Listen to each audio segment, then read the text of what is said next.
Supremasi di Indonesia jangan supremasi hukum, karena hukum itu hanya output. Supremasinya harus supremasi keadilan. Nah, supremasi hukum, saya tidak akan di sini saya. Wong yang utama hukum kok. Rumah samu nek aku larine njur dihukum. Enggak tuh. Kalau supremasinya supremasi hukum, saya bebas. Saya bebas, saya tinggal menolak semua acara-acara. Saya tidak mau repot-repot blusak-blusuk ngene iki. Wong blusukan wis 30 tahun wis kalah karo sing blusukan isih rong sasi kok. Kowe iki. Dadi aku ora gelem nek hukum tertinggi saya tidak di sini, karena saya untuk apa? Wong saya tidak di sini tidak dihukum kok. Tapi karena supremasi dalam hidup adalah keadilan, maka aku harus di sini. Kalau aku tidak di sini, aku tidak berbuat adil kepada anak-anakku, kepada kakak-kakakku, kepada bapakku, dan kepada seluruh generasi. Dan orang Jawa itu meskipun tidak pernah lahir di Jawa, tidak pernah ke Pulau Jawa, ning persis kelakuannya ngono kae. Nek nganggo jaket ngono kae, rambutnya ngono kae, lagake ngono kae, pokoknya derit lah kayak gitu. Ngawur gitu, sak karepe dhewe, ketoke halus, nek pas sadis, wah sadise pol-polan nih kayak. Itu orang Jawa. Jadi dulu zaman perbudakan abad 17 itu para juragan di Afrika dan di Eropa, kalau dia dapat budak baru itu diperiksa. Kalau ada orang Jawa di antara budak-budak itu langsung dibebaskan. Pokoknya moh nek memperbudak orang Jawa. Kuwi ketoke manut ning suatu hari engko nek wis kumat kuwi apa wae dilakoni. Gitu loh. Aku mulane karo wong Jawa iki rawani gitu loh. Soalnya mereka orang Jawa, nek kene lak Jawa kan gitu. Oke. Jadi gitu Pak Busro sementara. Pokoknya itu tanggung jawab pemerintah seperti itu. Nah sekarang bismillahirrahmanirrahim kita minta Pak Busro untuk merespon kearifan lokal ini terutama di wilayah hukum. Setelah itu kita minta Sabran untuk merespon mengenai kearifan lokal ini di wilayah ketatanegaraan dan termasuk hukum ya Bang ya. Gue kudu iso no. Kudu iso. Pokoknya begitu tak kongkon gue langsung untuk ilmu nih ngono kuwi. Ketika KPK menerima 168 pegawai baru, itu kami sinergi dengan Danjen Kopassus, Mayor Jenderal TNI Pak Agus yang putra Delanggu. Terus kami sampaikan, Pak, boleh enggak pegawai baru KPK ini dilatih disiplin tinggi di Kopassus? Akhirnya boleh dilatih di Batu Jajar selama 2 bulan. Nah, beberapa hari saya menunggu di sana. Di acara itu kami ngundang ada pemusik dari Jakarta yang sekelas Iwan Fals itu. Bulungan. Wih, lirik-liriknya menyentuh sekali. Lalu belum cukup kan? Lalu kami lakukan pendekatan kultural dengan menghadirkan puisi budayawan, menghadirkan ahli pembaca puisi, menghadirkan penulis buku-buku dan seterusnya. Yang tadi saya katakan orangnya itu selalu saya sikapi dengan santun dan apa adanya itu. Nah, beliau datang di sana. Lalu memberikan uraian di depan pegawai baru KPK itu, dan di situ ada beberapa Kopassus aktif. Ikut mendengarkan fatwa-fatwa Cak Nun itu. Dan ada satu perwira menengah Kopassus yang waktu itu belum di ruangan, kemudian diberitahu, Komandan, itu Cak Nun sudah datang, terus pakai sepatu langsung masuk ruangan. Ini fakta ini, dan saya tidak, sebagai orang hukum tidak mungkin lari dari fakta. Biasanya yang lari atau terpaksa lari itu bangsa budayawan itu. Tapi tentu tidak semua budayawan. Kalau budayawan yang dekat-dekat dengan saya ini ya lumayan jujur lah gitulah.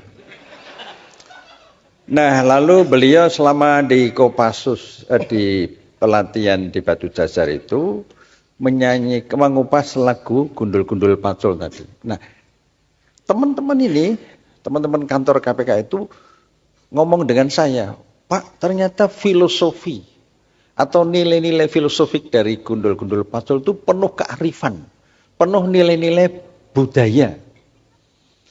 Saya baru tahu ini, Pak. Pak Busro juga sudah lama dengar itu. Ya sedikit-sedikit.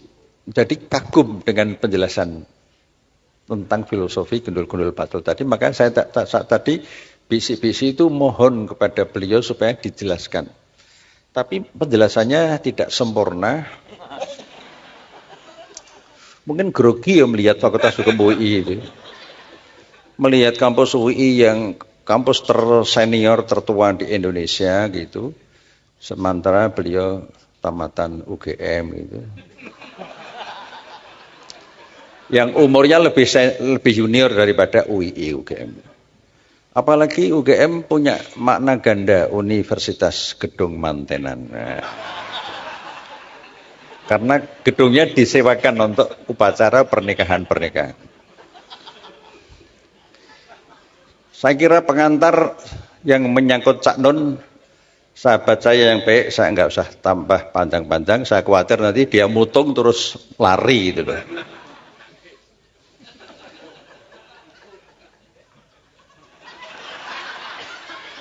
Sedang nyusun konsep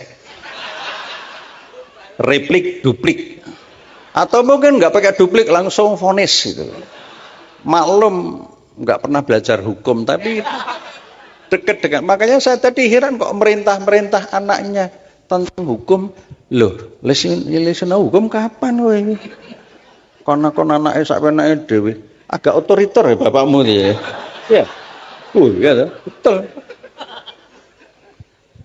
Oke. Saya beberapa waktu yang lalu, kira-kira sebulan yang lalu, menemani teman-teman kantor kami, kantor KPK di Kota Gede, untuk mencari sumber-sumber otentik tentang hubungan nilai-nilai kearifan lokal dengan pola pendidikan keluarga dan pengaruhnya terhadap masyarakat Kota Gede dalam relasi-relasi di Kota Gede, sekitar Kota Gede maupun dalam relasi internasional. Program ini memang dibuat oleh KPK, yaitu dengan judul Pencegahan Korupsi Berbasis Keluarga. Hukum kita ini, hukum jelas di Indonesia itu. Tapi di tangan orang-orang yang seharusnya menegakkan hukum tapi tidak punya modal kearifan. Kearifan itu hanya bisa diterima kalau orang itu ma'rifatullah nanti. Ma'rifatullah itu hanya bisa jika kita kemudian menyatu, embodied antara kesadaran hablum minallah dengan hablum minanas, menyatu. Nah, itu ma'rifatullah. Nah, kalau pemimpin-pemimpin itu bisa seperti itu, maka seperti tadi kayak Pak Kahar Muzakir itu. Pak Kahar Muzakir itu pulang dari Jakarta, mau pulang ke Jogja, tidak punya duit sama sekali. Lalu mendatangi Kiai Mukti. Kiai Mukti itu aslinya Madiun, tetangganya Cak Aunur Rohim ini, PLT dekan ini.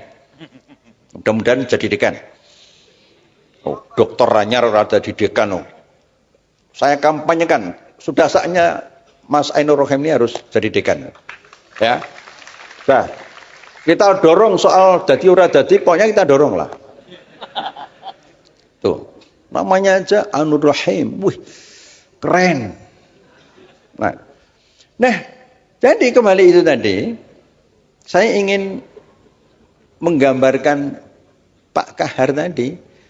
Ketika Pak Kahar itu memimpin UII, tanah wakaf kepada UII itu banyak sekali.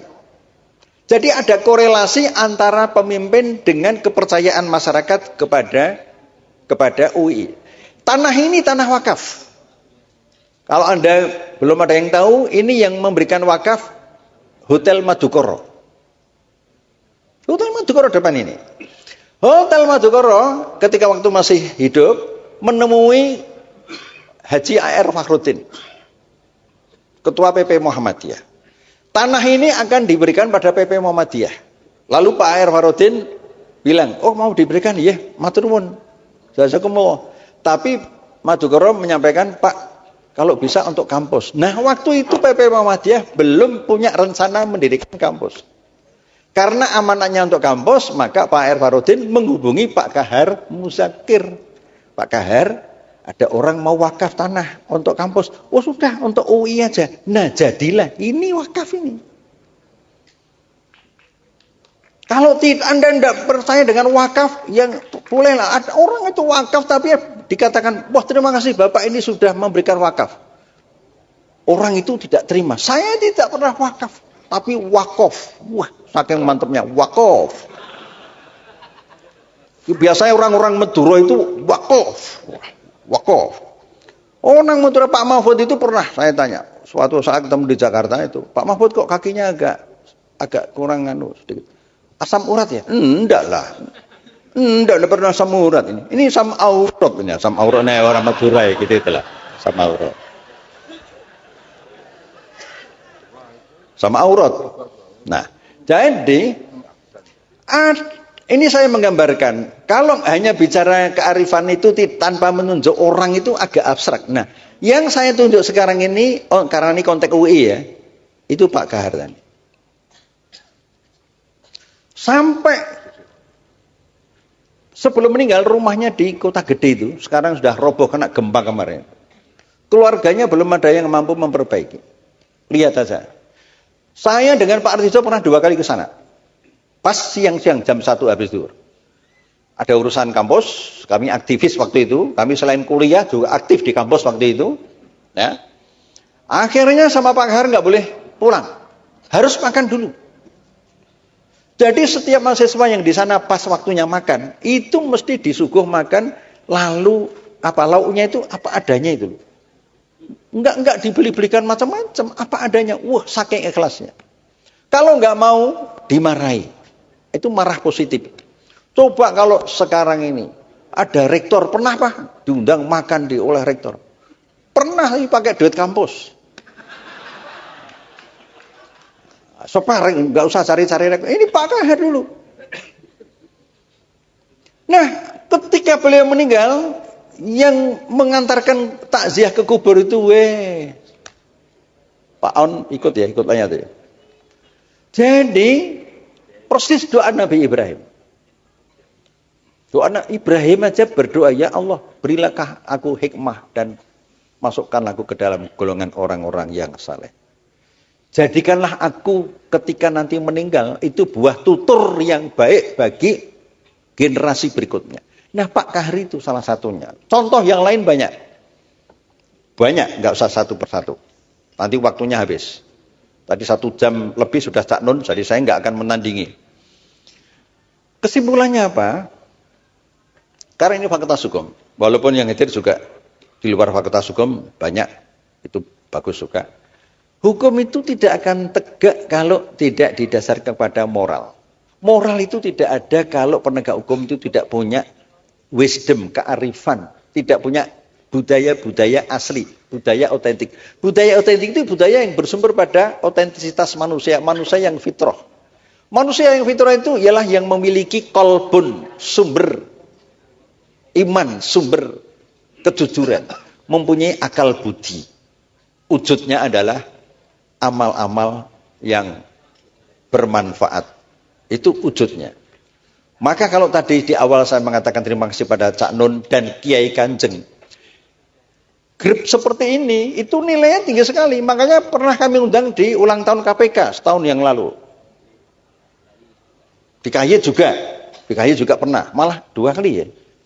2 kali loh. Karena apa? Pendekatan budaya seperti yang disampaikan musik-musik Kiai Kanjeng ini. Itu mengasah intuisi kita. Nah jadi itulah penegakan hukum itu tidak akan berhasil ketika penegak hukum itu tidak sejak awal tidak menyadari pentingnya memiliki kearifan itu, dan kearifan itu tidak bisa lepas dari konsep tentang manusia yang otentik. Nah sekarang ini banyak manusia yang tidak otentik, ketoke wae otentik, ketoke jujur, ketoke alim, ketoke soleh, Wah, ning kecu. Ning apa? Kecu itu ya orang yang nggak jujur lah, pembohong dan sebagainya. Setiap pilkada itu bursa pembohong-pembohong. Bursa pembohong-pembohong. Anda punya pikiran sendiri. Kalau jadi anggota DPR didahului dengan money politik, dengan suap, maka berapa dia akan mengembalikan kembali berlipat ganda. Itulah salah satu penyebab kemudian terjadi penyalahgunaan kekuasaan dan kewenangan. Saya dan teman-teman di kantor sangat prihatin dengan situasi parpol sekarang ini. Tetapi parpol tidak boleh kita perlemah, harus kita perkuat. Kalau mau masuk parpol, kita harus kuat dulu. Nah, kami mendorong masyarakat sipil di seluruh Indonesia. LSM-LSM itu kami buat program untuk investigasi, untuk advokasi, untuk edukasi dan sebagainya. Supaya LSM-LSM ini menemani parpol. Kekurangan parpol itu nanti bisa ditemani oleh LSM-LSM ini. Jadi oleh karena itu, pada adik-adik mumpung ini ketemu, orientasi setelah lulus itu tidak harus jadi pejabat. Jadi pejabat kalau nggak kuat, berat. Ya kalau belum menjabat, belum bisa dikatakan jujur. Cuma belum nyolong itu aja. Jujur dengan belum nyolong itu beda loh. Tapi kalau sudah menjabat, sampai akhir jabatannya bersih, clear, nah itu baru teruji. Iman itu tidak bisa diuji di dalam masjid. Di luar masjid. Nah oleh karena itu maka orientasi Anda itu tidak harus orientasi pejabat. Masyarakat ini harus dijadikan objek untuk sasaran, untuk sekaligus subjek untuk kemudian diberdayakan, dan pendidikan-pendidikan yang di UI selama ini itu mampu membawa mahasiswa ke arah sana. Akhirnya saya harus mengucapkan terima kasih kepada panitia. Ini penyelenggaranya mahasiswa nih, Cak Nun. Bukan dekan. Bukan dekan aja. Bukan dekan, bukan dosen. Ini dosen ini. Saya juga dosen. Penyelenggaranya mahasiswa. Luar biasa. Nah, luar biasa.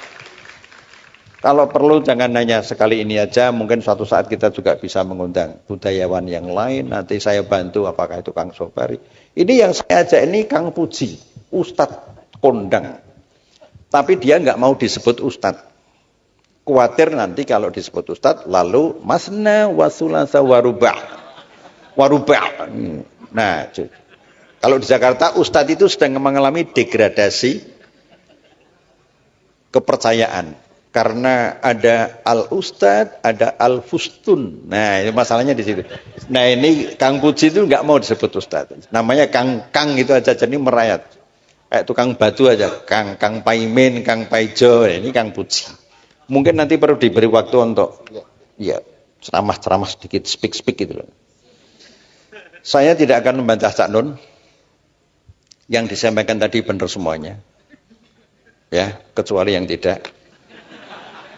Yang tidak juga enggak saya akan tunjukkan. Udahlah, saya ikhlas, saya pasrahkan pada Allah Subhanahu wa Ta'ala. Nah. Barang siapa berbuat tidak baik, balaslah dengan baik. Padahal ini berbuat baik, jadi harus saya balas dengan lebih baik gitu. Kita doakan mudah-mudahan Cak Nun dengan Kiai Kanjeng ini tidak segera dicabut nyawanya dari bumi pertiwi. Ya, karena misinya luar biasa, jadi bisa ya paling enggak 80 tahun masih wangun loh ini. Angger saya hudud 80 tahun tak kira saya wangun. Warka'u ma'ar-roki'in. Sekarang saatnya duplik saya berikan kepada saudara jaksa. Assalamualaikum.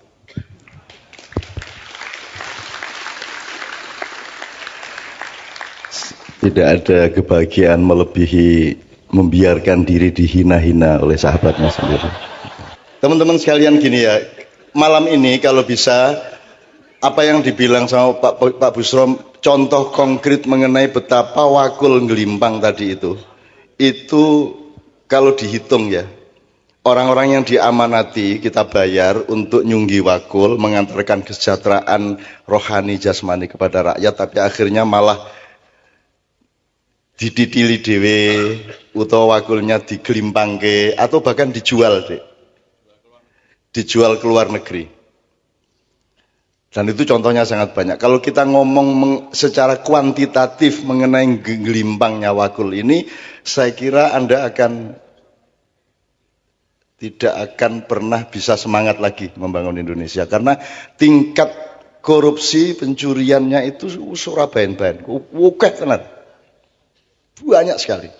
Bahkan secara resmi saja, APBD misalnya, sebuah kabupaten itu rata-rata 70% itu untuk keperluan birokrasi. Yang untuk rakyat itu cuma 30%. Itu resmi itu. Kuwi wis sing 30% sing dititili meneh. Jadi sebenarnya kalau kita bayangin Wakul Ngelimpang itu di Indonesia, mungkin secara psikologis kita nggak kuat, tapi mohon anak-anakku, karena Anda yang akan kita serai Indonesia. Aku titipkan Indonesia kepadamu. Supremasi di Indonesia jangan supremasi hukum, karena hukum itu hanya output. Supremasinya harus supremasi keadilan. Nah, supremasi hukum, saya tidak akan di sini saya. Wong yang utama hukum kok. Rumah samu nek aku larine njur dihukum. Enggak tuh. Kalau supremasi hukum, saya bebas. Saya bebas, saya tinggal menolak semua acara-acara. Saya tidak mau repot-repot blusak-blusuk ngene iki. Wong blusukan wis 30 tahun wis kalah karo sing blusukan isih rong sasi kok. Kowe iki. Dadi aku ora gelem nek hukum tertinggi saya tidak di sini, karena saya untuk apa? Wong saya tidak di sini tidak dihukum kok.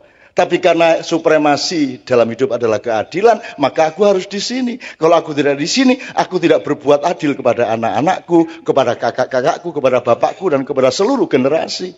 Aku harus berbuat adil. Ini ceritanya.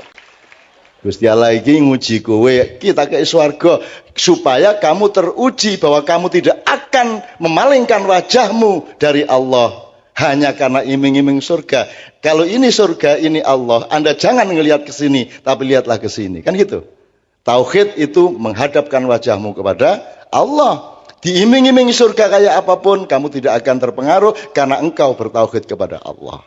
Nah, angel lah. Terus swargane piye, Cak? Loh, ngene lho, kowe iki ora ngerti dagang. Nek kowe golek swarga, mungkin entuk ning Gusti Allah urung karuan ana. Nek kowe golek Gusti Allah, mandeng Gusti Allah, muwajjah ilallah, maka engkau pasti dapat Allah dan engkau pasti dapat surga. Ngono carane. Carane golek bojo yang ngono mandi, Mam. Ndi. Imam lagi sedih karena kemarin ketemu pacarnya yang sudah punya anak 2 ya.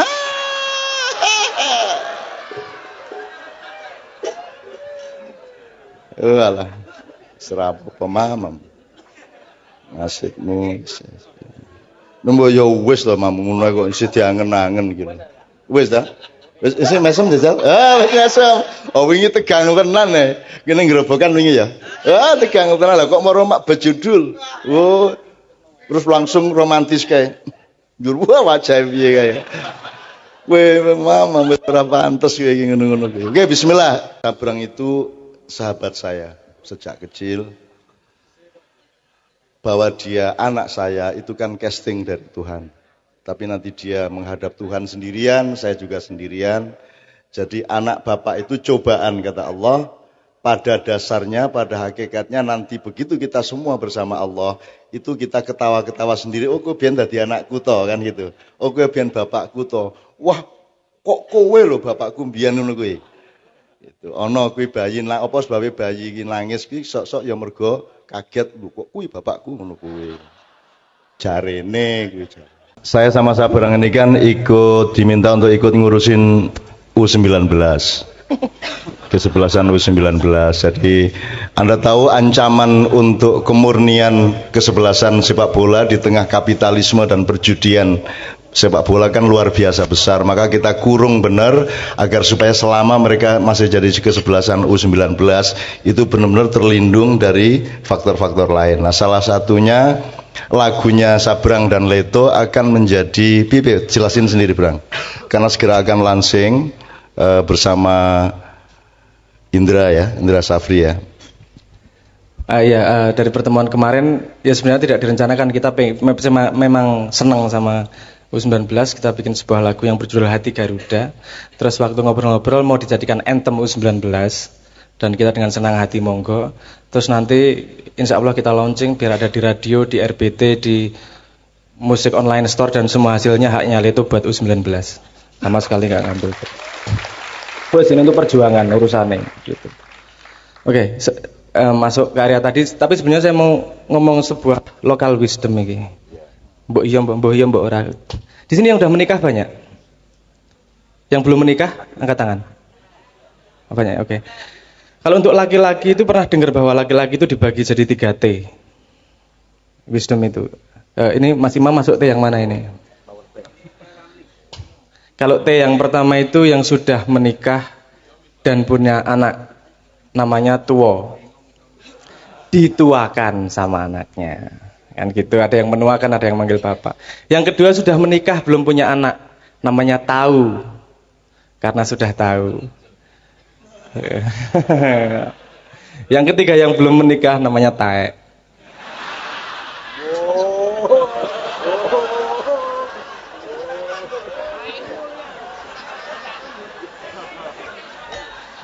Guyon om. Ya kualat aku jane ngono ki ora apik. Oke. Wis lah mesake Mas Imam. Jangan menambahi bebannya. Oke. Saya juga punya pendapat sendiri tentang budaya dan kearifan lokal itu. Sebelum kemana-mana saya selalu melihat segala sesuatu yang hidup, yang berkesinambungan pasti punya lingkarannya, pasti punya ekosistemnya, pasti ada jalur cara berpikirnya, jalur pertumbuhannya dan seterusnya. Kalau saya melihat sebuah budaya itu pasti berasal dari paradigma berpikir yang paling dasar.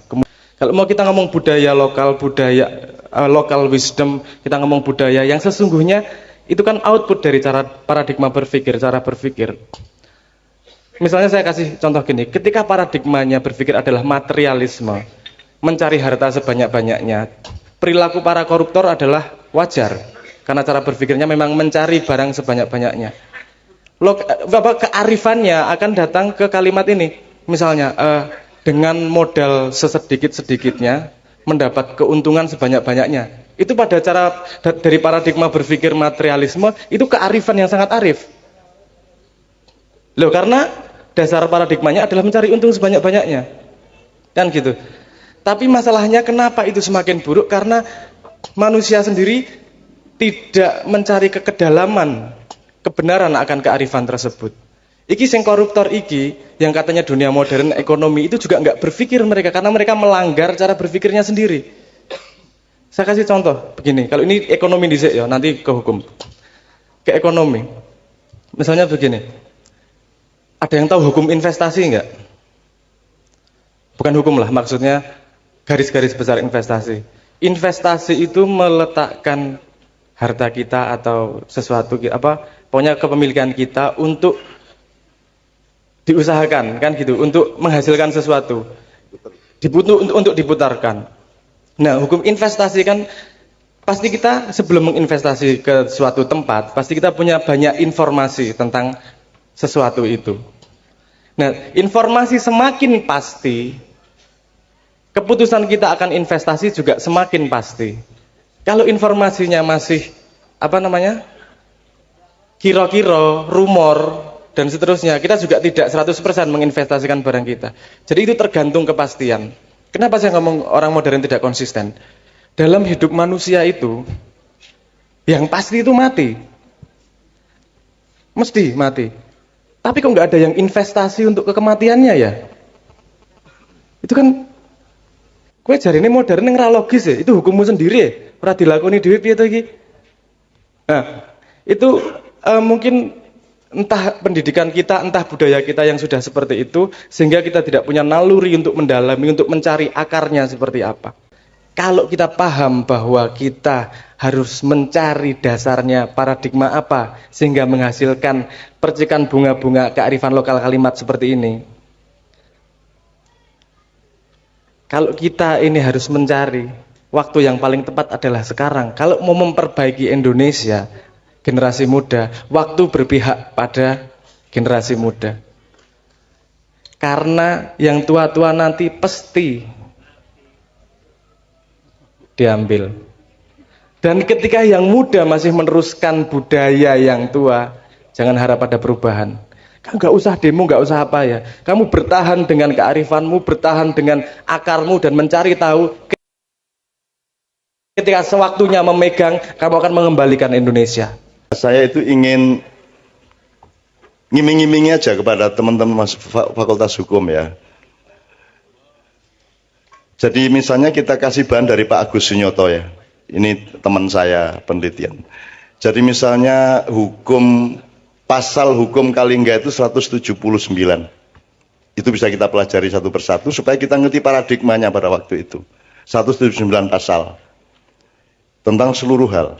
Kemudian ketika Singosari dikembangkan menjadi 200 sekian. Ketika Mojopahit oleh Gajah Mada disempurnakan menjadi 272 pasal. Pada waktu itu kehidupan masih agak lebih simpel sehingga tidak dan manusia masih bisa dipercaya. Kalau sekarang kan pasal harus dibikin sebanyak mungkin karena semakin banyak manusia tidak bisa dipercaya. Kan gitu. Sebenarnya kalau manusianya beres, hukum tidak perlu ya, Bus ya. Aslinya kan, betul kan? Nah, yang penting kalau moralnya benar sebenarnya hukum tidak penting. Gitu loh. Semakin hukum itu berkibar-kibar, itu semakin banyak ancaman dari manusia kepada manusia. Nah, termasuk yang saya belum baca tadi, di zaman Mojopahit itu misalnya menteri yang urusan jembatan, menteri urusan macam-macam, frame-nya berbeda, terminologinya berbeda, dan paradigmanya berbeda dengan kementerian sekarang. Kalau dibandingkan dengan kementerian Orba atau Reformasi, Anda bisa melihat. Nah, Anda akan bikin Indonesia yang bagaimana? 5 tahun lagi kira-kira gitu ya. Oke, nanti kita coba transfer ke Anda. Oke, sekarang saya mohon kepada Pak Aunur Rohim, calon dekan kita insya Allah. Nanti kalau sudah jadi dekan jangan bilang-bilang saya ya, karena kakak saya sendiri dulu jadi dekan, setengah mati berusaha jangan sampai ibu saya tahu dan jangan sampai kami tahu, saudara-saudara. Jadi dia sembunyi-sembunyi jadi dekan, izin banget tadi dekan gitu. Aku ramu dengka Mas kuwi ngono kuwi. Makanya ketika mau Sadek jadi nabi itu kan saya lek kuwi dadi nabi aja kondo-kondo, aku wis biar nabi meneng wae aku ngono aku. Salah ya ono nabi saiki ya tak gegudo kaya ngono kuwi dhek guyu kemekelen kae. Sampeyan iki nabi kok kondo. Aja kondo aku iki biyen nahan diri aku ngono. Apa cak nuni aku nabi ya ora mengguyoni kowe aku ngono. Gitu ya. Oke. Supremasi di Indonesia jangan supremasi hukum, karena hukum itu hanya output. Supremasinya harus supremasi keadilan. Nah, supremasi hukum saya ndak akan di sini saya. Wong yang utama hukum kok. Rumah samu nek aku larine njur dihukum. Ndak tuh. Kalau supremasi hukum saya bebas. Saya bebas, saya tinggal menolak semua acara-acara. Saya ndak mau repot-repot blusak-blusuk ngene iki. Wong blusukan wis 30 tahun wis kalah karo sing blusukan isih rong sasi kok. Kowe iki dadi aku ora gelem nek hukum tertinggi saya ndak di sini, karena saya untuk apa? Wong saya ndak di sini ndak dihukum kok. Tapi karena supremasi dalam hidup adalah keadilan, maka aku harus di sini. Kalau aku tidak di sini, aku tidak berbuat adil kepada anak-anakku, kepada kakak-kakakku, kepada bapakku, dan kepada seluruh generasi.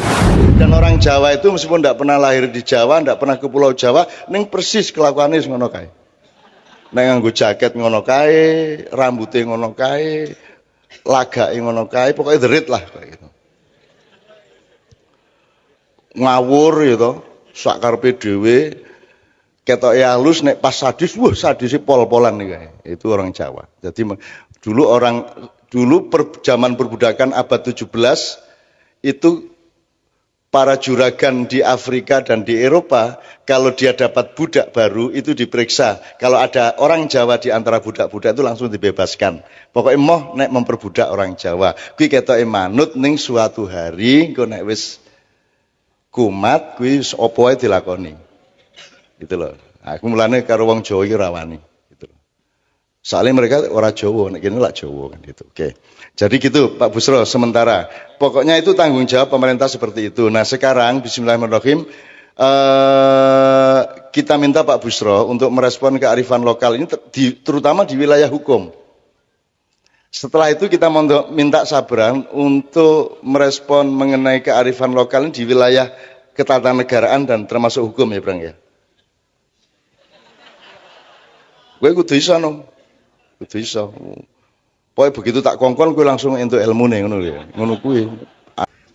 Ketika KPK menerima 168 pegawai baru, itu kami sinergi dengan Danjen Kopassus. Mayor Jenderal TNI Pak Agus yang putra Delanggu. Terus kami sampaikan, Pak, boleh enggak pegawai baru KPK ini dilatih disiplin tinggi di Kopassus? Akhirnya boleh. Dilatih di Batu Jajar selama 2 bulan. Nah, beberapa hari saya menunggu di sana. Di acara itu kami ngundang ada pemusik dari Jakarta yang sekelas Iwan Fals itu. Bulungan. Wih, lirik-liriknya menyentuh sekali. Lalu belum cukup kan? Lalu kami lakukan pendekatan kultural dengan menghadirkan puisi budayawan, menghadirkan ahli pembaca puisi, menghadirkan penulis buku-buku dan seterusnya. Yang tadi saya katakan orangnya itu selalu saya sikapi dengan santun dan apa adanya itu. Nah, beliau datang di sana.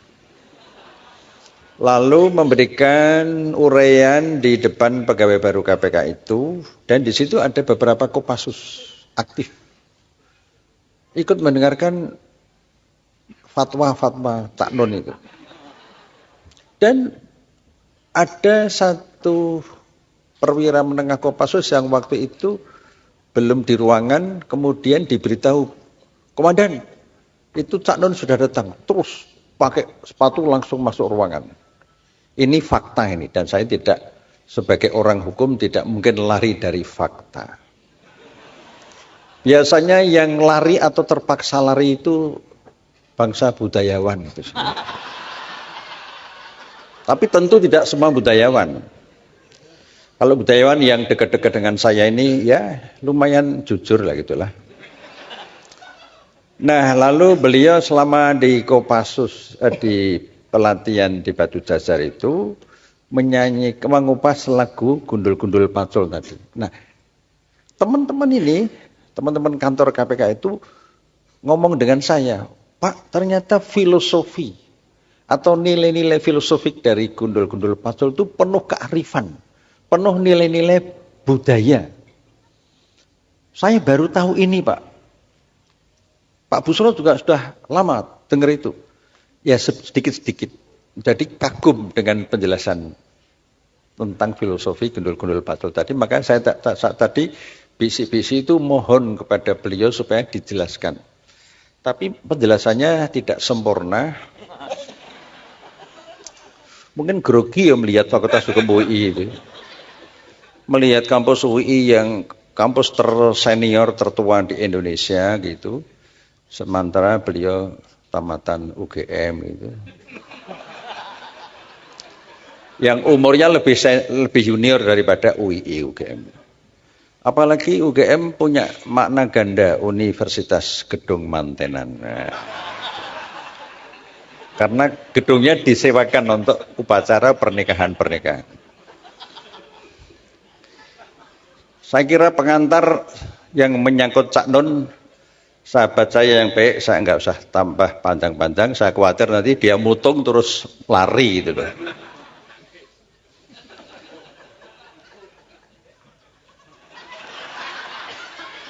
Sedang nyusun konsep replik duplik, atau mungkin nggak pakai duplik langsung vonis gitu. Maklum nggak pernah belajar hukum tapi dekat dengan, makanya saya tadi heran kok merintah anaknya tentang hukum. Loh, lesin hukum kapan weh?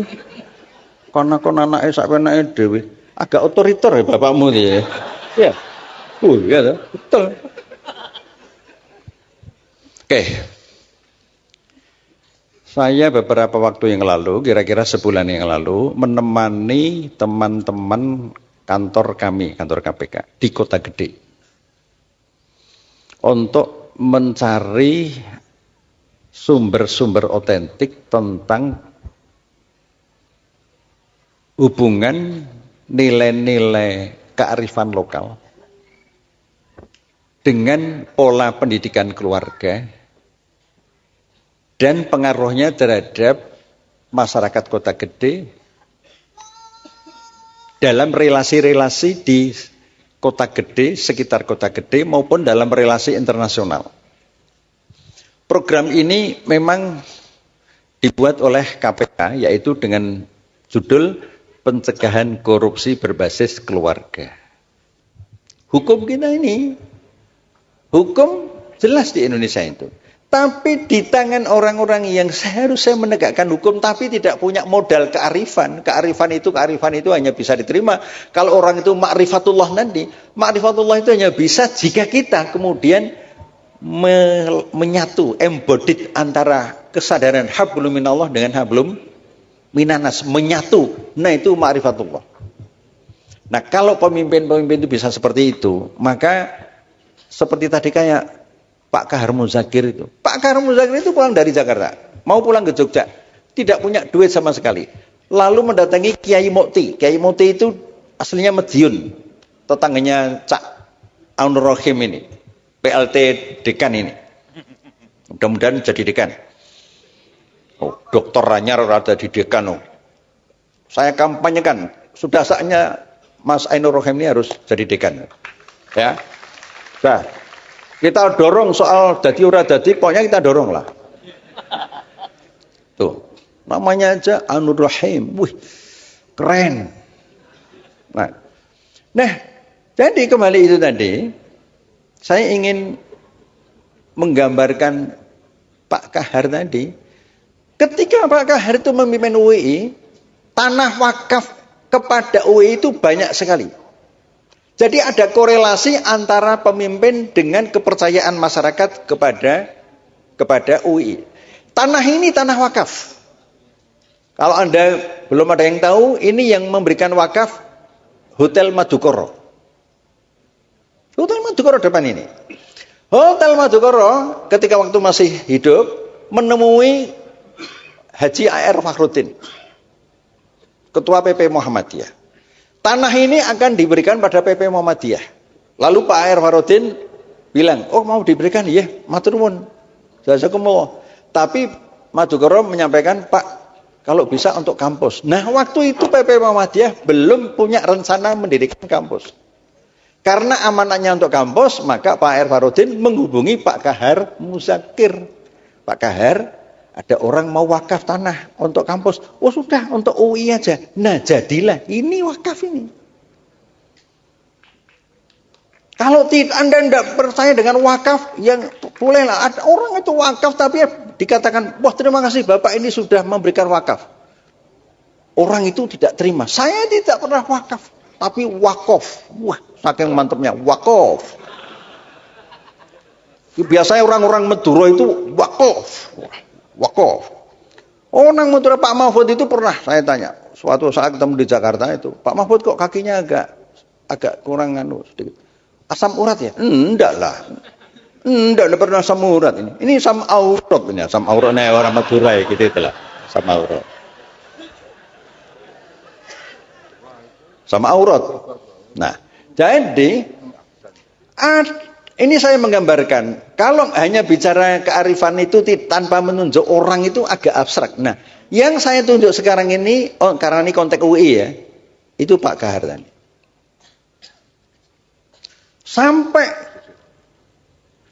sebelum meninggal rumahnya di Kota Gede itu, sekarang sudah roboh kena gempa kemarin. Keluarganya belum ada yang mampu memperbaiki. Lihat saja. Saya dengan Pak Artijo pernah 2 kali ke sana. Pas siang-siang jam 1 habis zuhur. Ada urusan kampus, kami aktivis waktu itu, kami selain kuliah juga aktif di kampus waktu itu. Ya. Akhirnya sama Pak Kahar nggak boleh pulang, harus makan dulu. Jadi setiap mahasiswa yang di sana pas waktunya makan, itu mesti disuguh makan, lalu apa lauknya itu apa adanya itu. Enggak dibeli-belikan macam-macam, apa adanya. Wah, saking ikhlasnya. Kalau enggak mau, dimarahi. Itu marah positif. Coba kalau sekarang ini ada rektor, pernah Pak diundang makan oleh rektor? Pernah pakai duit kampus. Separeng, nggak usah cari-cari rektor. Ini Pak Kahar dulu. Nah, ketika beliau meninggal, yang mengantarkan takziah ke kubur itu, Pak On ikut tanya tuh. Jadi persis doa Nabi Ibrahim. Doa Nabi Ibrahim aja berdoa, ya Allah, berilah aku hikmah dan masukkan aku ke dalam golongan orang-orang yang saleh. Jadikanlah aku ketika nanti meninggal itu buah tutur yang baik bagi generasi berikutnya. Nah, Pak Kahri itu salah satunya. Contoh yang lain banyak. Banyak, nggak usah satu persatu. Nanti waktunya habis.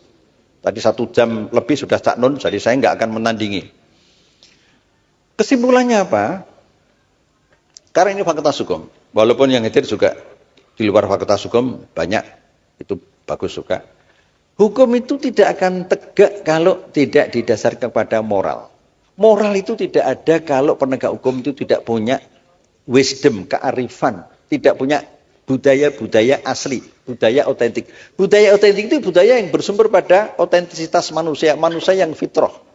Manusia yang fitrah itu ialah yang memiliki kolbun, sumber iman, sumber kejujuran, mempunyai akal budi. Wujudnya adalah amal-amal yang bermanfaat. Itu wujudnya. Maka kalau tadi di awal saya mengatakan terima kasih pada Cak Nun dan Kiai Kanjeng. Grup seperti ini itu nilainya tinggi sekali. Makanya pernah kami undang di ulang tahun KPK setahun yang lalu. Di KY juga pernah. Malah 2 kali ya. 2 kali loh. Karena apa? Pendekatan budaya seperti yang disampaikan musik-musik Kiai Kanjeng ini, itu mengasah intuisi kita.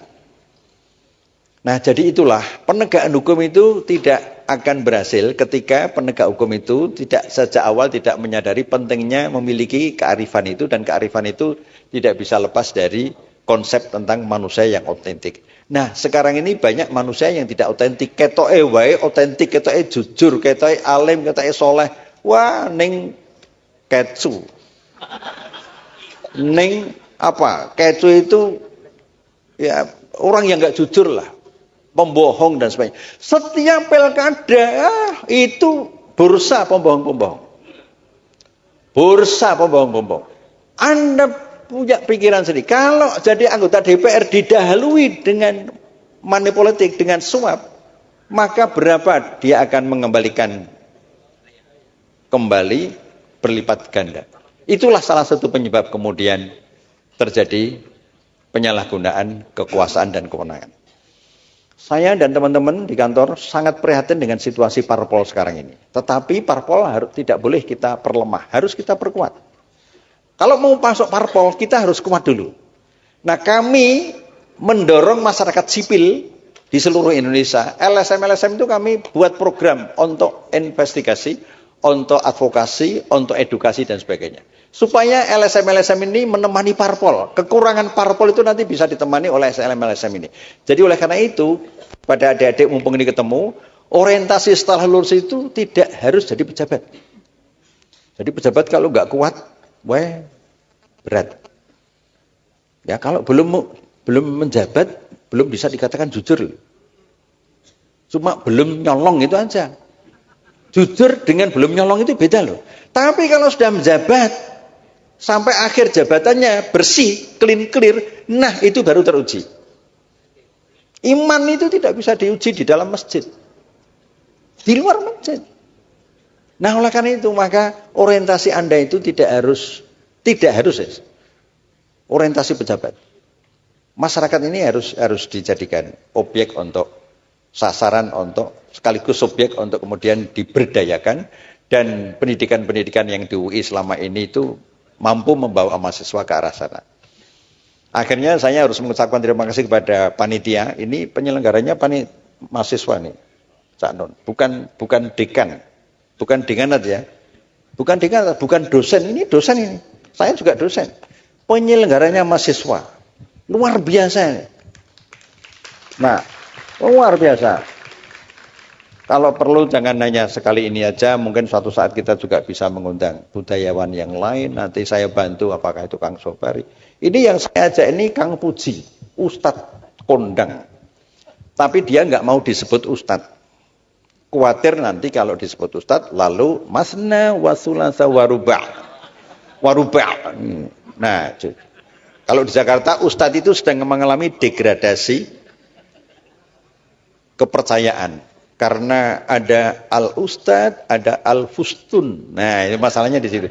Nah, ini Kang Puji itu nggak mau disebut ustad. Namanya Kang itu aja, jadi merayat. Kayak tukang batu aja. Kang Paimin, Kang Paijo. Ini Kang Puji. Mungkin nanti perlu diberi waktu untuk ya ceramah sedikit, speak gitu loh. Saya tidak akan membantah Cak Nun. Yang disampaikan tadi benar semuanya. Ya, kecuali yang tidak.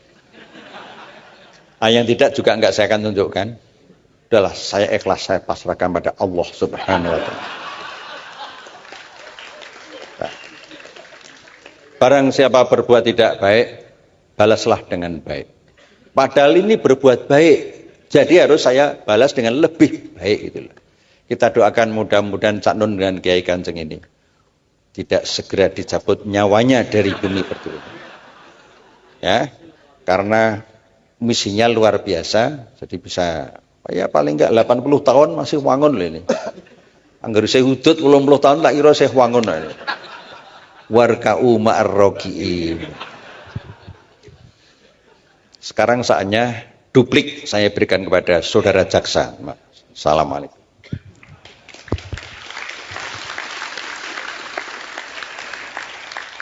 Tidak ada kebahagiaan melebihi membiarkan diri dihina-hina oleh sahabatnya sendiri. Teman-teman sekalian gini ya, malam ini kalau bisa apa yang dibilang sama Pak Busrom, contoh konkret mengenai betapa wakul ngelimpang tadi itu kalau dihitung ya, orang-orang yang diamanati kita bayar untuk nyunggi wakul, mengantarkan kesejahteraan rohani jasmani kepada rakyat, tapi akhirnya malah diditili dewe utawa wakulnya digelimpangke atau bahkan dijual ke luar negeri.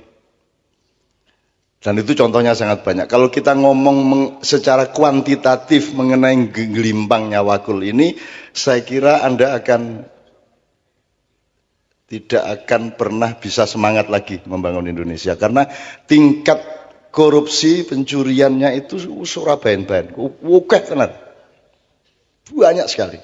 Bahkan secara resmi saja APBD misalnya sebuah kabupaten itu rata-rata 70% itu untuk keperluan birokrasi. Yang untuk rakyat itu cuma 30%. Itu resmi itu. Kuwi wis sing 30% sing diditili meneh. Jadi sebenarnya kalau kita bayangin wakul ngelimpang itu di Indonesia, mungkin secara psikologis kita nggak kuat, tapi mohon anak-anakku, karena Anda yang akan kita serai Indonesia. Aku titipkan Indonesia kepadamu. Supremasi di Indonesia jangan supremasi hukum, karena hukum itu hanya output. Supremasinya harus supremasi keadilan. Nah, supremasi hukum, saya tidak akan di sini saya. Wong yang utama hukum kok. Rumah samu nek aku larine njur dihukum. Enggak tuh. Kalau supremasi hukum, saya bebas. Saya bebas, saya tinggal menolak semua acara-acara. Saya tidak mau repot-repot blusak-blusuk ngene iki. Wong blusukan wis 30 tahun wis kalah karo sing blusukan isih rong sasi kok. Kowe iki. Dadi aku ora gelem nek hukum tertinggi saya tidak di sini karena saya untuk apa? Wong saya tidak di sini tidak dihukum kok. Tapi karena supremasi dalam hidup adalah keadilan, maka aku harus di sini. Kalau aku tidak di sini, aku tidak berbuat adil kepada anak-anakku, kepada kakak-kakakku, kepada bapakku dan kepada seluruh generasi. Aku harus berbuat adil. Ini ceritanya. Gusti Allah iki nguji kowe, kita ke swarga supaya kamu teruji bahwa kamu tidak akan memalingkan wajahmu dari Allah. hanya karena iming-iming surga. Kalau ini surga, ini Allah, Anda jangan ngelihat ke sini, tapi lihatlah ke sini. Kan gitu. Tauhid itu menghadapkan wajahmu kepada Allah. Diiming-iming surga kayak apapun, kamu tidak akan terpengaruh karena engkau bertauhid kepada Allah. Nah, angel lah. Terus wargane piye, Cak? Loh, ngene lho, kowe iki ora ngerti dagang. Nek kowe golek swarga, mungkin entuk ning Gusti Allah urung karuan ana. Nek kowe golek Gusti Allah, mandeng Gusti Allah, muwajjah ilallah, maka engkau pasti dapat Allah dan engkau pasti dapat surga. Ngono carane. Carane golek bojo yang ngono Ndi, Mam. Ndi. Imam lagi sedih karena kemarin ketemu pacarnya yang sudah punya anak 2 ya.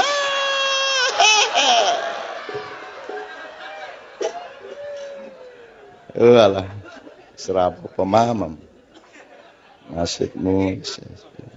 Nembo ya wis lho Mam, ngono kok isih diangen-angen gitu. Wis ta? Wis isih mesem jajal. Wis mesem. Oh wingi tegang tenan e. Kene ngrobokan wingi ya. Tegang tenan lah kok moro mak bejudul. Oh. Terus langsung romantis kae. Njur wajah piye kae. Kowe Mam wis ora pantes kowe iki ngono-ngono. Oke, bismillah. Sabrang itu sahabat saya sejak kecil, bahwa dia anak saya itu kan casting dari Tuhan, tapi nanti dia menghadap Tuhan sendirian, saya juga sendirian. Jadi anak bapak itu cobaan kata Allah.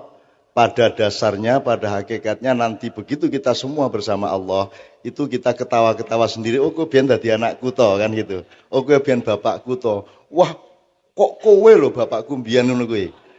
Itu ana kuwi bayi lah apa sebabe bayi iki nangis kuwi sok-sok ya mergo kaget lho kok kuwi bapakku ngono kuwi. Jarene kuwi. Saya sama Sabrang ini kan ikut diminta untuk ikut ngurusin U19. Kesebelasan U19.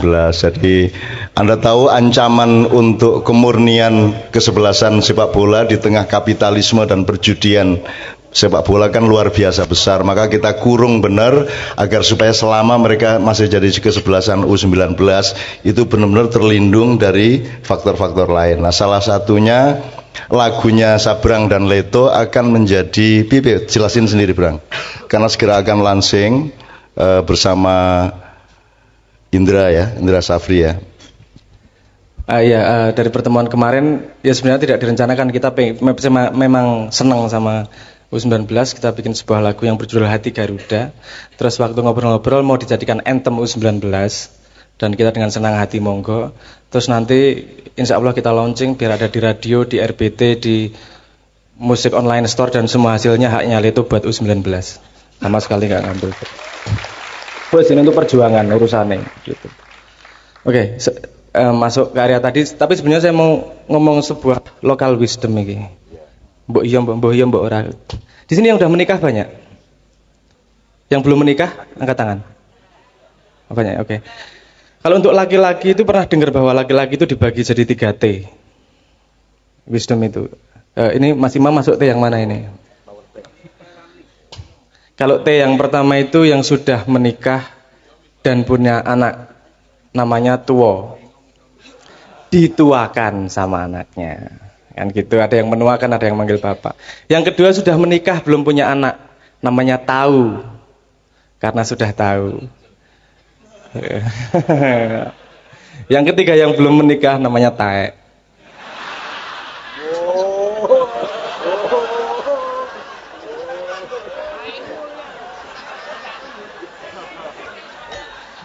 Guyon dong. Ya kualat aku jane ngono ki ora apik. Oke. Wis lah mesake Mas Imam. Jangan menambahi bebannya. Oke. Saya juga punya pendapat sendiri tentang budaya dan kearifan lokal itu. Sebelum kemana-mana saya selalu melihat segala sesuatu yang hidup, yang berkesinambungan pasti punya lingkarannya, pasti punya ekosistemnya, pasti ada jalur cara berpikirnya, jalur pertumbuhannya dan seterusnya. Kalau saya melihat sebuah budaya itu pasti berasal dari paradigma berpikir yang paling dasar. Kalau mau kita ngomong budaya lokal, budaya local wisdom, kita ngomong budaya, yang sesungguhnya itu kan output dari cara paradigma berpikir, cara berpikir. Misalnya saya kasih contoh gini, ketika paradigmanya berpikir adalah materialisme, mencari harta sebanyak-banyaknya, perilaku para koruptor adalah wajar, karena cara berpikirnya memang mencari barang sebanyak-banyaknya. Kearifannya akan datang ke kalimat ini, misalnya dengan modal sesedikit-sedikitnya mendapat keuntungan sebanyak-banyaknya. Itu pada cara dari paradigma berpikir materialisme, itu kearifan yang sangat arif. Loh, karena dasar paradigmanya adalah mencari untung sebanyak-banyaknya. Kan gitu. Tapi masalahnya kenapa itu semakin buruk? Karena manusia sendiri tidak mencari kekedalaman kebenaran akan kearifan tersebut. Iki sing koruptor iki, yang katanya dunia modern ekonomi, itu juga nggak berpikir mereka, karena mereka melanggar cara berpikirnya sendiri. Saya kasih contoh begini, kalau ini ekonomi dhisik ya, nanti ke hukum. Ke ekonomi. Misalnya begini. Ada yang tahu hukum investasi enggak? Bukan hukum lah, maksudnya garis-garis besar investasi. Investasi itu meletakkan harta kita atau sesuatu pokoknya kepemilikan kita untuk diusahakan, kan gitu, untuk menghasilkan sesuatu. Untuk diputarkan. Nah, hukum investasi kan pasti kita sebelum menginvestasi ke suatu tempat, pasti kita punya banyak informasi tentang sesuatu itu. Nah, informasi semakin pasti, keputusan kita akan investasi juga semakin pasti. Kalau informasinya masih kira-kira, rumor dan seterusnya, kita juga tidak 100% menginvestasikan barang kita. Jadi itu tergantung kepastian. Kenapa saya ngomong orang modern tidak konsisten? Dalam hidup manusia itu, yang pasti itu mati. Mesti mati. Tapi kok nggak ada yang investasi untuk kematiannya ya? Itu kan, kue jari ini modern yang ra logis ya. Itu hukummu sendiri ya. Ora dilakoni dhewe piye to iki? Nah, itu mungkin entah pendidikan kita, entah budaya kita yang sudah seperti itu, sehingga kita tidak punya naluri untuk mendalami, untuk mencari akarnya seperti apa. Kalau kita paham bahwa kita harus mencari dasarnya paradigma apa, sehingga menghasilkan percikan bunga-bunga kearifan lokal kalimat seperti ini. Kalau kita ini harus mencari, waktu yang paling tepat adalah sekarang. Kalau mau memperbaiki Indonesia, generasi muda, waktu berpihak pada generasi muda. Karena yang tua-tua nanti pasti diambil. Dan ketika yang muda masih meneruskan budaya yang tua, jangan harap ada perubahan. Kamu nggak usah demo, nggak usah apa ya. Kamu bertahan dengan kearifanmu, bertahan dengan akarmu dan mencari tahu. Ketika sewaktunya memegang, kamu akan mengembalikan Indonesia. Saya itu ingin ngiming-ngimingi aja kepada teman-teman Fakultas Hukum ya. Jadi misalnya kita kasih bahan dari Pak Agus Sunyoto ya. Ini teman saya penelitian. Jadi misalnya pasal hukum Kalingga itu 179. Itu bisa kita pelajari satu persatu supaya kita ngerti paradigmanya pada waktu itu. 179 pasal. Tentang seluruh hal. Kemudian ketika Singosari dikembangkan menjadi 200 sekian. Ketika Mojopahit oleh Gajah Mada disempurnakan menjadi 272 pasal. Pada waktu itu kehidupan masih agak lebih simpel, sehingga tidak dan manusia masih bisa dipercaya. Kalau sekarang kan pasal harus dibikin sebanyak mungkin karena semakin banyak manusia tidak bisa dipercaya. Kan gitu. Sebenarnya kalau manusianya beres, hukum tidak perlu ya, Bus ya. Aslinya kan, betul kan? Nah, yang penting kalau moralnya benar, sebenarnya hukum tidak penting, gitu loh. Semakin hukum itu berkibar-kibar, itu semakin banyak ancaman dari manusia kepada manusia. Nah, termasuk yang saya belum baca tadi, di zaman Mojopahit itu misalnya menteri yang urusan jembatan, menteri urusan macam-macam, frame-nya berbeda, terminologinya berbeda, dan paradigmanya berbeda dengan kementerian sekarang. Kalau dibandingkan dengan kementerian Orba atau Reformasi, Anda bisa melihat. Nah, Anda akan bikin Indonesia yang bagaimana? 5 tahun lagi, kira-kira gitu ya. Oke, nanti kita coba transfer ke Anda. Oke, sekarang saya mohon kepada Pak Aunur Rohim, calon dekan kita insya Allah. Nanti kalau sudah jadi dekan jangan bilang-bilang saya, ya, karena kakak saya sendiri dulu jadi dekan, setengah mati berusaha jangan sampai ibu saya tahu dan jangan sampai kami tahu, saudara-saudara. Jadi dia sembunyi-sembunyi jadi dekan, isin banget tadi dekan gitu. Aku ramu dengkam mas kuwi ngono kuwi. Makanya ketika mau sadek jadi nabi itu kan saya lek kuwi dadi nabi aja kondo-kondo, aku wis biar nabi meneng wae ngono aku. Salah ya ono nabi saiki ya tak gegudo kaya ngono kuwi dhek guyu kemekelen kae. Sampeyane nabi kok kondo, aja kondo aku iki biar nahan diri aku ngono. Apa cak nuni aku nabi ya ora mengguyoni kowe ngono.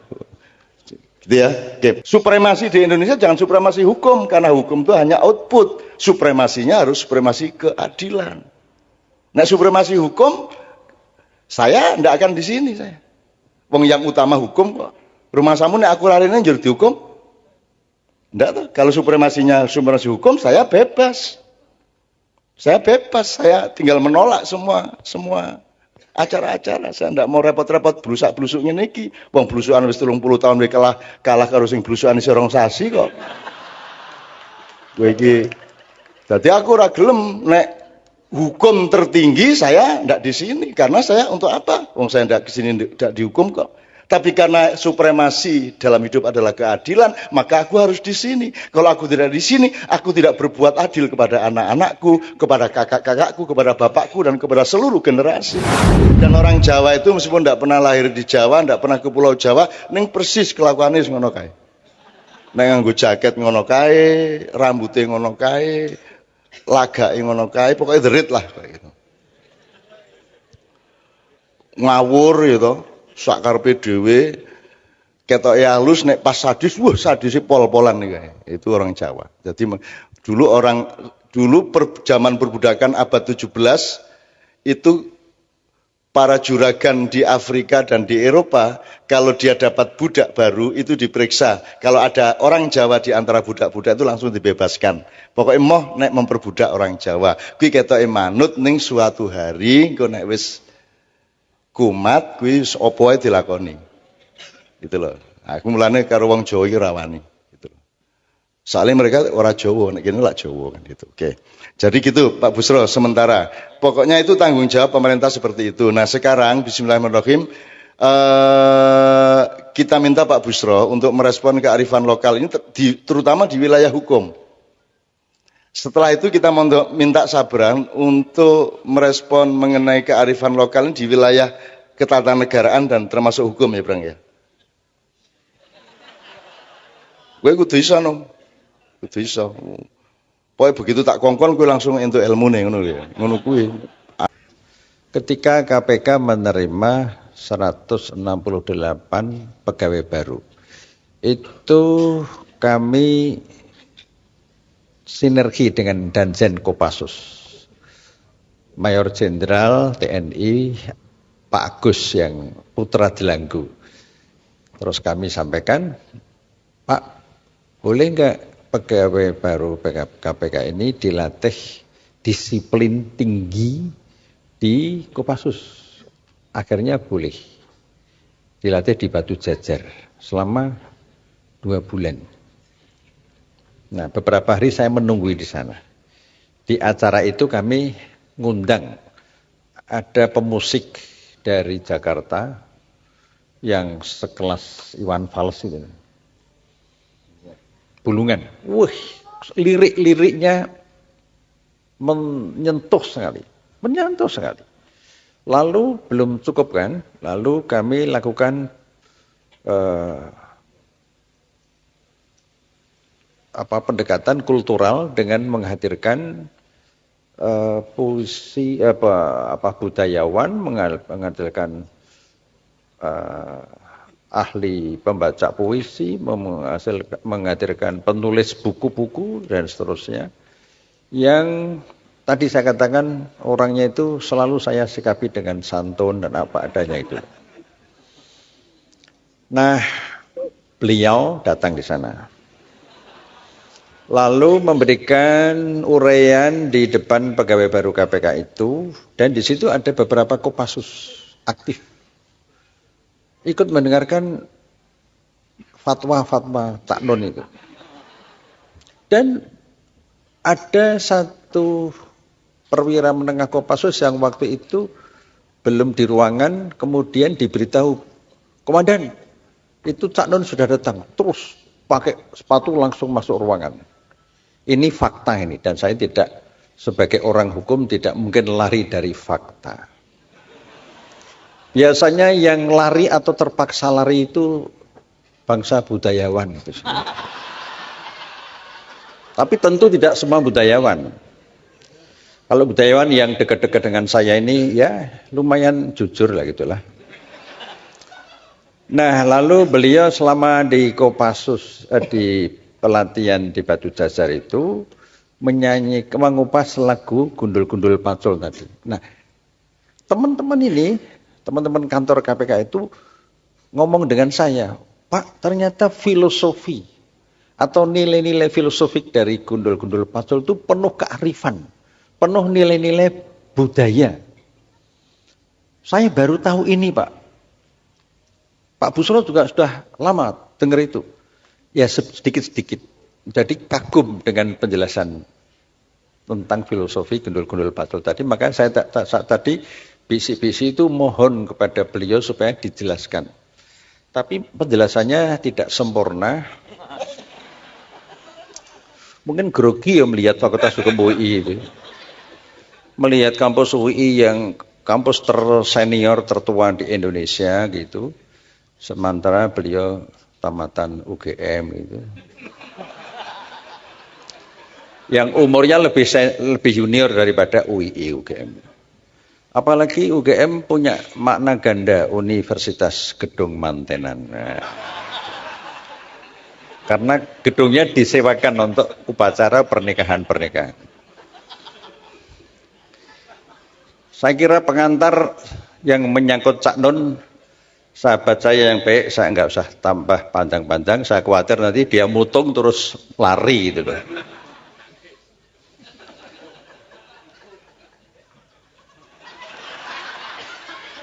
Sedang nyusun konsep replik duplik, atau mungkin nggak pakai duplik langsung vonis gitu. Maklum nggak pernah belajar hukum tapi dekat dengan, makanya saya tadi heran kok merintah anaknya tentang hukum. Loh, lesina hukum kapan weh? Kon anake sak penake dhewe. Agak otoriter ya bapakmu ya. Ya. Ya, betul. Oke. Saya beberapa waktu yang lalu, kira-kira sebulan yang lalu, menemani teman-teman kantor kami, kantor KPK di Kota Gede, untuk mencari sumber-sumber otentik tentang hubungan nilai-nilai kearifan lokal dengan pola pendidikan keluarga dan pengaruhnya terhadap masyarakat Kota Gede dalam relasi-relasi di Kota Gede, sekitar Kota Gede maupun dalam relasi internasional. Program ini memang dibuat oleh KPK, yaitu dengan judul Pencegahan Korupsi Berbasis Keluarga. Hukum kita ini, hukum jelas di Indonesia itu. Tapi di tangan orang-orang yang seharusnya menegakkan hukum tapi tidak punya modal kearifan. Kearifan itu hanya bisa diterima kalau orang itu ma'rifatullah nanti. Ma'rifatullah itu hanya bisa jika kita kemudian menyatu, embodied antara kesadaran hablum minallah dengan hablum minanas, menyatu. Nah, itu ma'rifatullah. Nah, kalau pemimpin-pemimpin itu bisa seperti itu, maka seperti tadi kayak Pak Kahar Muzakir itu. Pak Kahar Muzakir itu pulang dari Jakarta, mau pulang ke Jogja, tidak punya duit sama sekali. Lalu mendatangi Kiai Mukti. Kiai Mukti itu aslinya Madiun, tetangganya Cak Aunur Rohim ini, PLT dekan ini. Mudah-mudahan jadi dekan. Oh, Dokter Ranyar ada di dekan. Oh. Saya kampanyekan sudah saatnya Mas Ainur Rohim ini harus jadi dekan. Ya. Nah, kita dorong soal dadi ora dadi, pokoknya kita dorong lah. Tuh, namanya aja Ainur Rohim. Wih, keren. Nah, jadi kembali itu tadi, saya ingin menggambarkan Pak Kahar tadi. Ketika Pak Kahar itu memimpin UII, tanah wakaf kepada UII itu banyak sekali. Jadi ada korelasi antara pemimpin dengan kepercayaan masyarakat kepada UII. Tanah ini tanah wakaf. Kalau Anda belum ada yang tahu, ini yang memberikan wakaf Hotel Madukoro. Hotel Madukoro depan ini. Hotel Madukoro ketika waktu masih hidup menemui Haji A.R. Fakhrudin, Ketua PP Muhammadiyah. Tanah ini akan diberikan pada PP Muhammadiyah. Lalu Pak A.R. Fakhrudin bilang, oh mau diberikan, iya, matur nuwun. Jazakumullah. Tapi Madukoro menyampaikan, Pak, kalau bisa untuk kampus. Nah, waktu itu PP Muhammadiyah belum punya rencana mendirikan kampus. Karena amanahnya untuk kampus, maka Pak A.R. Fakhrudin menghubungi Pak Kahar Muzakir. Pak Kahar, ada orang mau wakaf tanah untuk kampus. Oh sudah, untuk UI aja. Nah jadilah, ini wakaf ini. Kalau Anda tidak percaya dengan wakaf, yang bolehlah. Ada orang itu wakaf, tapi dikatakan, wah terima kasih Bapak ini sudah memberikan wakaf. Orang itu tidak terima. Saya tidak pernah wakaf, tapi wakof. Wah, saking mantapnya, wakof. Biasanya orang-orang Madura itu wakof. Wakof. Orang Madura Pak Mahfud itu pernah saya tanya. Suatu saat ketemu di Jakarta itu, Pak Mahfud kok kakinya agak kurang sedikit. Asam urat ya? Enggak lah. Enggak pernah asam urat ini. Ini asam aurat ini, asam auratnya orang Madura ya gitu itulah. Asam aurat. Sama aurat. Nah, jadi ini saya menggambarkan, kalau hanya bicara kearifan itu tanpa menunjuk orang itu agak abstrak. Nah, yang saya tunjuk sekarang ini, karena ini konteks UI ya, itu Pak Kahar tadi. Sampai sebelum meninggal rumahnya di Kota Gede itu, sekarang sudah roboh kena gempa kemarin. Keluarganya belum ada yang mampu memperbaiki. Lihat saja. Saya dengan Pak Artijo pernah 2 kali ke sana. Pas siang-siang jam 1 habis zuhur. Ada urusan kampus, kami aktivis waktu itu. Kami selain kuliah juga aktif di kampus waktu itu. Ya. Akhirnya sama Pak Kahar nggak boleh pulang. Harus makan dulu. Jadi setiap mahasiswa yang di sana pas waktunya makan, itu mesti disuguh makan, lalu apa lauknya itu apa adanya itu. Enggak dibeli-belikan macam-macam, apa adanya. Wah, saking ikhlasnya.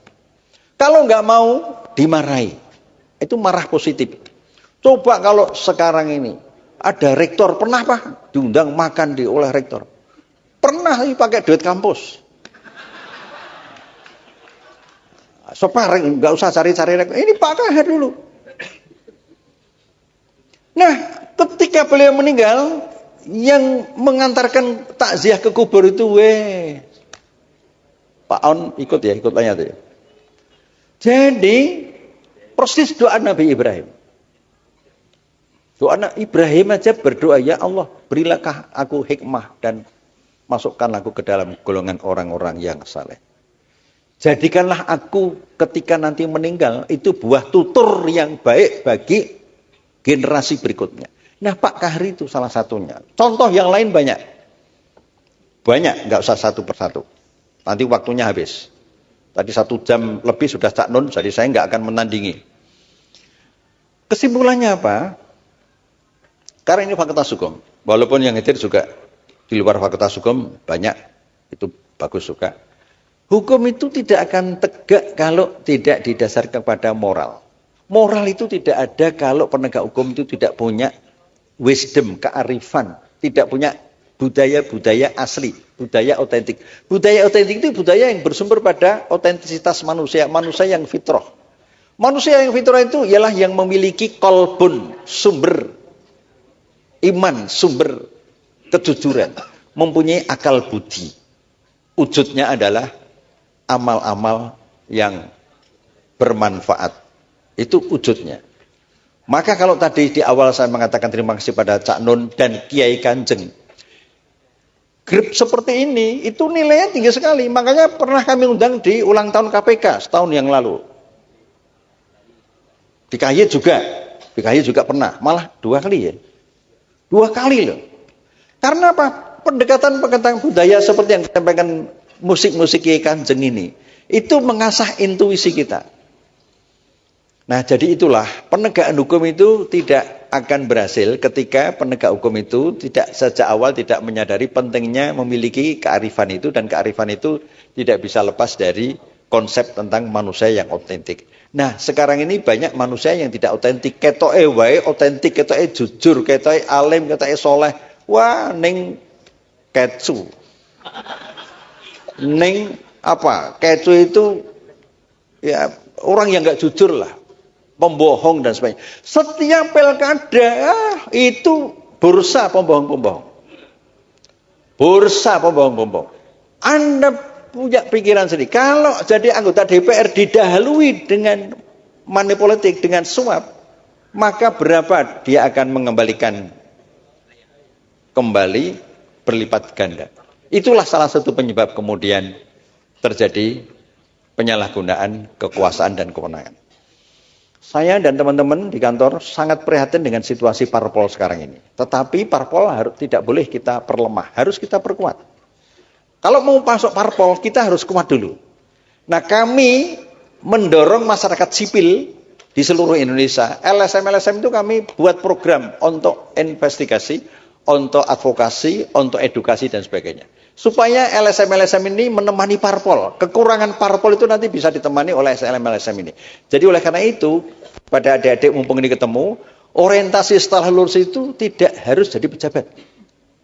Jadi pejabat kalau nggak kuat, berat.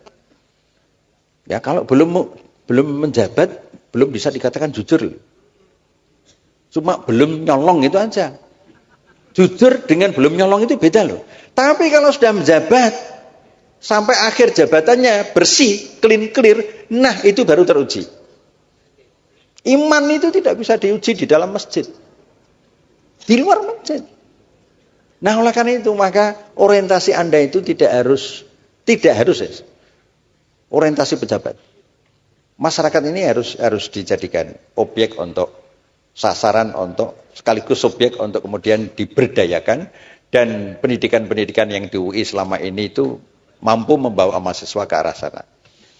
Akhirnya saya harus mengucapkan terima kasih kepada panitia. Ini penyelenggaranya mahasiswa nih, Cak Nun. Bukan dekan, bukan dekanat ya, bukan dekanat, bukan dosen. Ini dosen ini. Saya juga dosen. Penyelenggaranya mahasiswa, luar biasa ini. Nah, luar biasa. Kalau perlu jangan hanya sekali ini aja, mungkin suatu saat kita juga bisa mengundang budayawan yang lain. Nanti saya bantu, apakah itu Kang Sobari. Ini yang saya ajak ini Kang Puji, Ustadz kondang. Tapi dia nggak mau disebut Ustadz. Khawatir nanti kalau disebut Ustadz, lalu masna wasulasa waruba'. Nah, kalau di Jakarta Ustadz itu sedang mengalami degradasi kepercayaan. Karena ada al-ustad, ada al-fustun. Nah, ini masalahnya di situ. Nah, ini Kang Puji itu nggak mau disebut ustad. Namanya Kang itu aja, jadi merayat. Kayak tukang batu aja. Kang Paimin, Kang Paijo. Ini Kang Puji. Mungkin nanti perlu diberi waktu untuk ya ceramah-ceramah sedikit, speak gitu loh. Saya tidak akan membantah Cak Nun. Yang disampaikan tadi benar semuanya. Ya, kecuali yang tidak. Yang tidak juga enggak saya akan tunjukkan. Udahlah, saya ikhlas, saya pasrahkan pada Allah Subhanahu wa Ta'ala. Nah. Barang siapa berbuat tidak baik, balaslah dengan baik. Padahal ini berbuat baik, jadi harus saya balas dengan lebih baik gitu. Kita doakan mudah-mudahan Cak Nun dan Kiai Kanjeng ini tidak segera dicabut nyawanya dari bumi pertiwi. Ya, karena misinya luar biasa, jadi bisa ya paling enggak 80 tahun masih wangun loh ini. Angger saya hudud 80 tahun tak kira saya wangun loh ini. warka'u ma'ar raki'in. Sekarang saatnya duplik saya berikan kepada saudara jaksa. Assalamualaikum.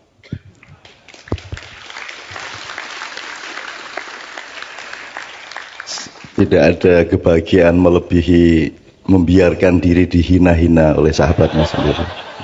Teman-teman sekalian, gini ya, malam ini kalau bisa apa yang dibilang sama Pak Busrom, contoh konkret mengenai betapa wakul ngelimpang tadi itu kalau dihitung ya, orang-orang yang diamanati kita bayar untuk nyunggi wakul, mengantarkan kesejahteraan rohani jasmani kepada rakyat, tapi akhirnya malah diditili dewe, utawa wakulnya digelimpangke, atau bahkan dijual dijual ke luar negeri.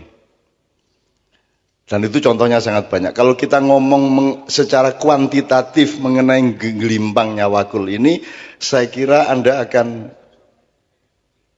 tidak akan pernah bisa semangat lagi membangun Indonesia, karena tingkat korupsi pencuriannya itu surabayan-bayan, wukeh tenan. Banyak sekali. Bahkan secara resmi saja APBD misalnya sebuah kabupaten itu rata-rata 70% itu untuk keperluan birokrasi. Yang untuk rakyat itu cuma 30%. Itu resmi itu. Kuwi wis sing 30% sing diditili meneh. Jadi sebenarnya kalau kita bayangin wakul ngelimpang itu di Indonesia, mungkin secara psikologis kita nggak kuat, tapi mohon anak-anakku, karena Anda yang akan kita serai Indonesia. Aku titipkan Indonesia kepadamu. Supremasi di Indonesia jangan supremasi hukum, karena hukum itu hanya output. Supremasinya harus supremasi keadilan. Nah, supremasi hukum, saya tidak akan di sini saya. Wong yang utama hukum kok. Rumah samu nek aku larine njur dihukum. Enggak tuh. Kalau supremasi hukum, saya bebas. Saya bebas, saya tinggal menolak semua acara-acara. Saya tidak mau repot-repot blusak-blusuk ngene iki. Wong blusukan wis 30 tahun wis kalah karo sing blusukan isih rong sasi kok. Kowe iki.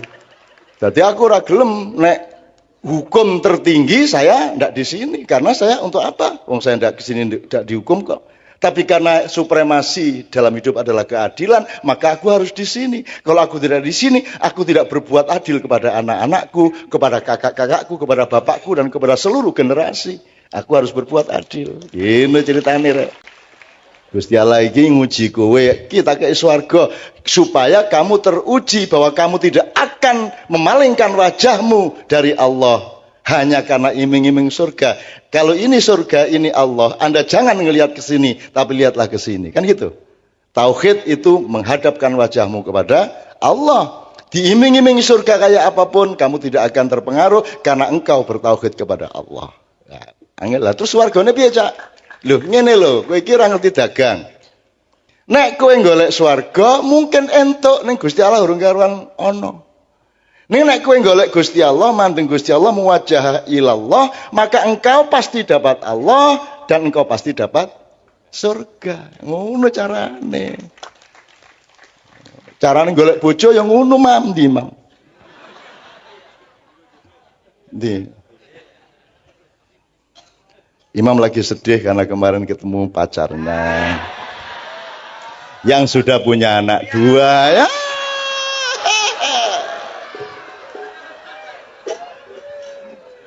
Walah, serapu pemahaman. Nasibmu. Nunggu ya wis to Mam, ngono kok isih diangen-angen gitu. Wis ta? Wis isih mesem jajal.